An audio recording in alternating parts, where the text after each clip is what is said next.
Tuesday's E3 2021 Nintendo Direct gave a lot of fans the answer they wanted to hear about a lot of different game franchises. And while one of those games that we got a lot of answers for was The Legend of Zelda, with Breath of the Wild's sequel getting a new trailer, it also coincidentally left us with a lot more questions. In fact, the fact that I still have to refer to the game by its official title of the sequel to The Legend of Zelda Breath of the Wild should clue you off to the fact that we still have a lot of questions that need to be answered in regards to this game. And I just need some people to go in a deep dive with in regards to this game, so let's talk about it.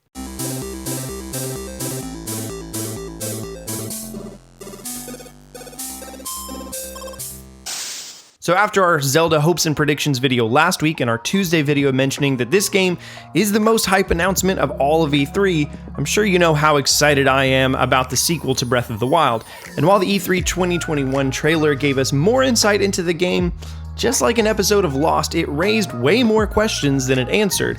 I am super happy that a good number of our predictions in that video seemed to be accurate, so if you haven't, go watch that video to see exactly what we guessed, but there's so much more now that we need to know. The analysis, questioning, and general speculation I've seen on the internet so far has been almost entirely focused on the lore of the game. For me, the biggest questions have to be the game design specific ones. Even the lore questions I do have design implications. In the lead up to this E3 2021 Direct update, both Parker and myself have talked a decent amount about how we hope that what looks to be an increased focus on a direct narrative in this game doesn't force what, in my opinion, would be a regression for the Breath of the Wild framework. By that I mean, I hope the sequel remains as open-ended in its design as possible. The introduction of magic could complicate this and make this game a lot closer to a Metroidvania than the original game. Like, sure, the champion abilities Link,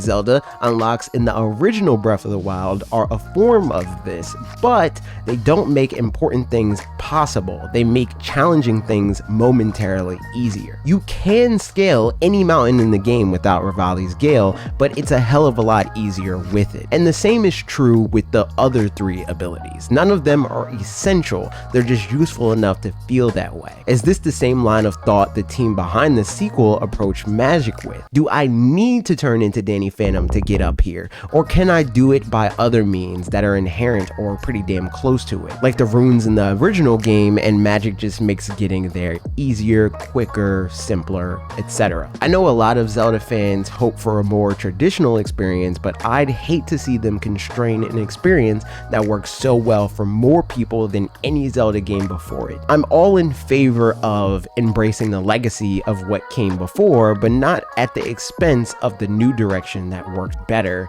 with the new game. When Nintendo announced this sequel and confirmed that it was being built with the original being used as a foundation, I wondered how they could possibly have maintained what I felt was the absolute best part of Breath of the Wild, and that's the completely new and mysterious energy that exudes from every inch of the game, until it doesn't. How could they possibly make a world that millions have spent hundreds upon hundreds of hours in each, and as a result of social media, even somewhat collectively feel new and mysterious again?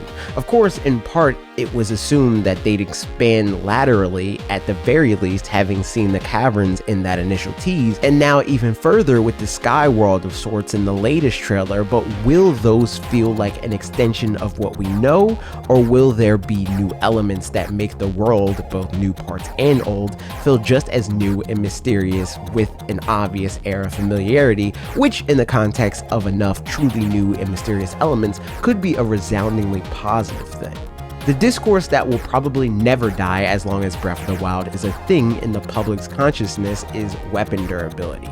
To be clear, I'm mostly on the side of the original game here. If anything, I'd say Breath of the Wild didn't go far enough with weapon degradation. Weapons actually felt too easy to come by and covet when the whole point of the game was to keep players on their toes. It's a game about survival that quickly becomes a game about thriving once you understand it enough. You never need the best weapons by the time you're even halfway through the game, and you're given more than enough room to hoard the more powerful gear in the stereotypical RPG item hoarding sort of way.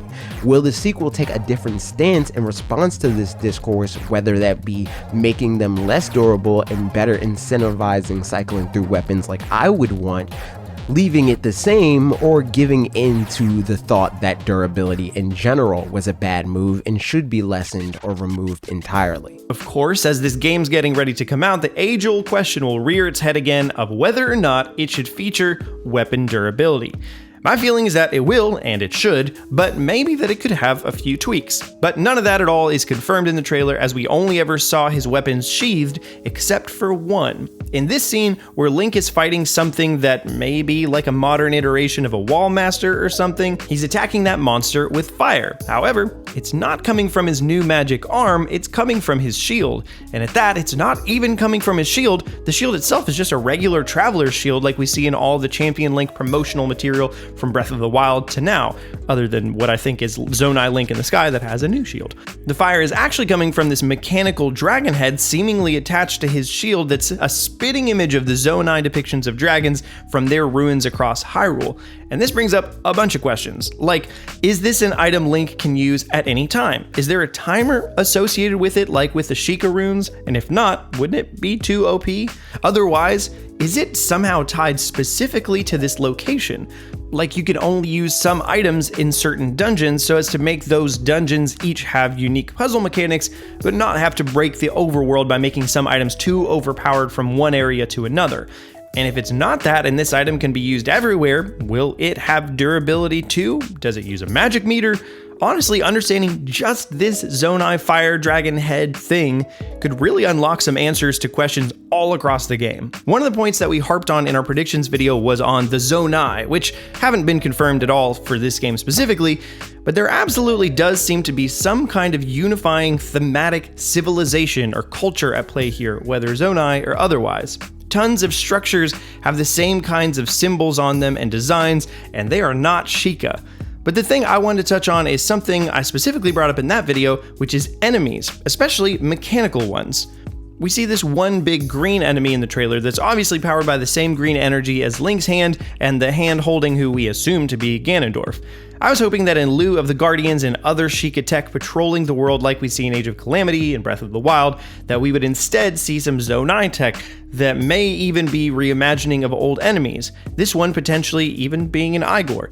And even if that is confirmed in the trailer, the new question I have is, will this kind of enemy only be in the sky where we seem to see the majority of the new architecture in the trailer, or will this also populate the Earth? My guess is the former. There's certainly new types of enemies, and the old ones we've seen have changed in some ways superficially, but on a mechanical level, will these enemies have even more advanced AI? The strongest aspect of combat in the original is how relatively contextually sound the enemy's decision making was. Will they add to that, or just change some patterns here or there?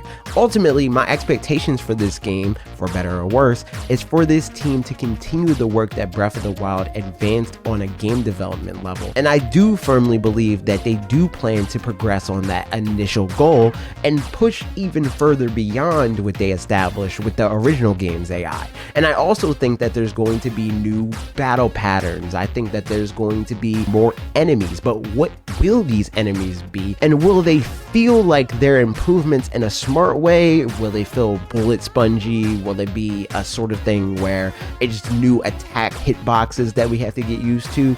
Or again, will they just genuinely be smarter and be able to adapt to us and their surroundings better? Okay, quick rapid fire honorable mention questions that have less depth in my opinion, but are still things that I would like to know before the game releases, whether that be now or right before. Like the first and most obvious one, when in 2022 is Nintendo planning to release this game? I've long held to the idea that the coolest release date would be on the 5th anniversary of the original game's release date, but I think it probably won't happen, and contrary to a lot of the internet, I'm not going to say I think it's because it's, quote, unlikely. I'm not in the rooms where these decisions are made, so to call anything likely or unlikely to me would be naive at best, pretentious at worst. I just feel like a game like Legends Arceus coming out in January of the same year could be used by this team to put more time into the development of this game, because even a game like Breath of the Wild, with as good planning as it will have, could always use more time to get just that extra bit of polish in. And if ever there was a perfect big holiday game for them to release at the end of 2022 instead of the beginning, well, this would be it. Also, what is the title? And I touched on this a little bit in the beginning of the video, but to return to it for a bit, while I don't think I personally care about this aspect of the game as much as a lot of the internet seems to, I am curious to know what Nintendo has in store here, because the title seems to be pretty important this time around, and I do admire the fact that they seem to be avoiding the obvious Breath of the Wild 2 title in favor of something more engaging and stimulating. And what about performance? Will this game be better optimized and therefore run better on Switch, since this new game started its development on Switch, unlike the original game which started on Wii U and was still released there? All of those things are things I'm interested to know, but not necessarily dying to know. However, my and what seems to be the internet's biggest question: why have we not seen Link's face? Why does it seem like there's more than one model for the playable character? And what the f are they getting at with the falling Zelda bit? Like, yes, this is by no means the first or only time Nintendo has shied away from directly addressing the identity of the protagonist of a Zelda game in a direct way, and it could very well be nothing more than Nintendo doubling down on the idea that Link is meant to be a little more than a stand-in for the player. But I think it's worth noting here the framing of this trailer, especially when in the initial teaser they made it a point to show both boy and girl Zelda traversing that mysterious cavern together. It's very obvious that both of these characters play a role in this game. As for when or how long, we don't know. Who will we play as, or will we play both? We don't know. There's the very traditional Link with the champion's tunic and the man bun, and then this other model with either longer hair or the same length hair, but it's not pulled back, and he's wearing a half poncho thing and distinctly shows the new arm and so on. What's interesting is that in this half sky, half ground world, like we guessed at in our video, each seems to have their own Link relegated to them. Champion Link is in all of the ground or cave scenes, and Longhair Link is only seen flying or on the air islands. So what does this mean in terms of gameplay? Is this just aesthetic stuff that they arbitrarily relegated to locations, like he'll have his hair down in the sky with a new outfit? Or is there a purpose here? It could be either that these are two distinct characters, and that's why we never saw Link's actual face in gameplay. If so, maybe we're switching between them for some reason. Maybe we're playing half the time as the character that we presume to be Ganondorf, but in the past, and the other half of the time is in the present and we're Link. Or maybe it's the same character, but the sky and the earth are like so separate that Link undergoes a transformation, switching between them. Sometimes the champion Link has a messed up hand, but other times not, it seems. Or Zelda and Link are separated by earth and sky, and the travel into the sky we saw wasn't from the ground, but between islands, which actually does seem to be the case in the clip that we saw. And then one of those characters could be played as Link or as Zelda, but you get to decide which one stays in the earth or in the sky. In any case, we don't know the answer here, but the question certainly remains: why are there two different models that are being used in this trailer that we don't see their face, and how does it affect the gameplay? My guess, however, is that it means something about the playable character. What it means, that's yet to be seen, but probably that the identity of the playable character isn't fully limited to Link of Breath of the Wild. Like I touched on before, my guesses right now are limited to the following. Firstly, it's just Link. And that's it, it's just Link. Or it's a swappable Link and Zelda. And even though that's the Link version of the model, they didn't want to be too on the nose about it with obviously Link or give away Zelda's inclusion yet, so they just didn't show us a face to keep it, really vague. Otherwise, it could be that this is a present Link and a Zonai Link from 10,000 years ago. And if that's the case, maybe it's not Ganondorf Underground, but for some reason, it's that champion, the Zonai Link, instead. or that character and Ganondorf are one in the same. Again, I think this not seeing their face thing really just means that there's something about the playable character beyond just Champion Link. And honestly, I think time will play a role in this game, but I just don't know exactly how. And I still hope that Zelda is actually playable and part of the game, and not just relegated to memories or the captured or lost princess. But those are all of the questions we have for the sequel to The Legend of Zelda Breath of the Wild. What questions do you have? Or even better, what theories do you have that could potentially be the answer to the questions that we presented in this video? Let us know that and more in the comments down below. Thanks for watching. If you enjoyed this video, I would appreciate it if you click the like button and shared it with a friend that you also think is on the hype train of Breath of the Wild sequel and is thinking of theories left and right. Also, if you haven't already, be sure to subscribe and ring the bell for more videos like this every Tuesday and Thursday at 4 p.m. Eastern time. If you're not already, be sure to follow us on social media so you know whenever I go live on Twitch. Okay, that's it for me. See you next week.